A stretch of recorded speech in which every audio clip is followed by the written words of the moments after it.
Hi my dear போர்டுவுட் peoples, good morning. அன்பானவர்களே, உலக மக்களே, பிரியமானவர்களே, நான் அடிக்கடி அன்பானவர்களே, பிரியமானவர்களே, உண்மையானவர்களே, நேசமுள்ளவர்களே, எல்லா வீடியோலையும் இப்படியே சொல்கிறேன். ஏன் தெரியுமா? இதெல்லாம் எதுவுமே உங்கள்கிட்ட இல்லைன்னு எனக்கு தெரியும். அது வேறு கதை.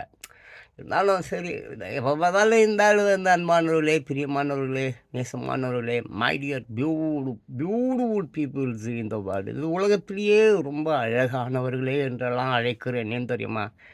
என்னைக்காவது ஒரு நாளாவது நீங்கள் அழகாக மாறிட மாட்டீங்களா? எனக்கு தெரியும். நான் தான் சொன்னேங்க, புத்தர், இயேசு, அவர் இவர் இன்னும் 33,000 ஆண்டுகளுக்கு முன்னால் இருந்தே இந்த குற்றங்கள் தான் இப்போ நடந்தது பாருங்க. அதாங்க இந்த கோயம்புத்தூரில் ஒரு பாப்பாவை 3 பேர் சேர்ந்து சொந்தக்காரனே கற்றுட்டுக்கிறானுங்க.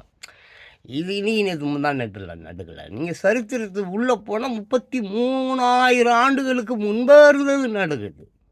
இதை வந்து என்னை பொறுத்த வரைக்கும் இது ஒரு புது விஷயம் இல்லை. இன்னும் சொல்லப்போனால் அப்போ கம்மியாக இருந்தது, இப்போ அதிகமாக இருக்குது. அடுத்து வருங்காலங்களில் இன்னும் அதிகமாகும். இதை மாற்றுவது யார்?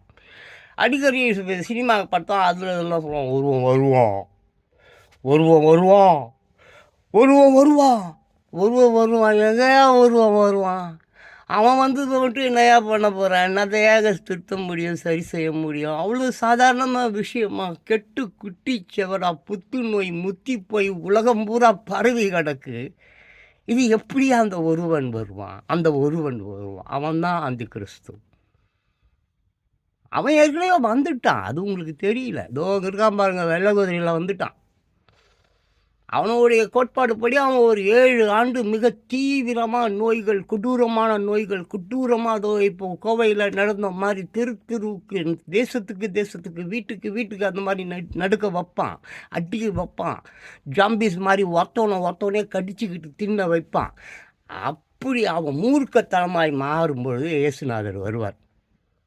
ஜீசஸ் வந்து அவன் கூட போரிட்டு அவங்களெல்லாம் தகர்த்து எரிந்து விட்டு மீண்டும் 1000 வருடங்கள் நல்லவர்கள் ஜான் பாஸ்கோ மாதிரி உள்ள நல்லவர்களை மட்டும் எடுத்துக்கொள்வார். மற்றபடி சபைன்னு சொல்கிறான்ல, நான் சர்ச்சு பார்த்துடலாம்ப்பா, அதான்ப்பா அது கன்னியாஸ்திரிங்களை கூட மேட்ரு பண்ணிட்டு அப்படியே பத்திரிக்கை நியூஸ் மீடியா எங்கேயுமே போகாமல் பார்த்துப்பாங்களே, அந்த மாதிரி எல்லா சபை எல்லாம் தூக்கப்படும்.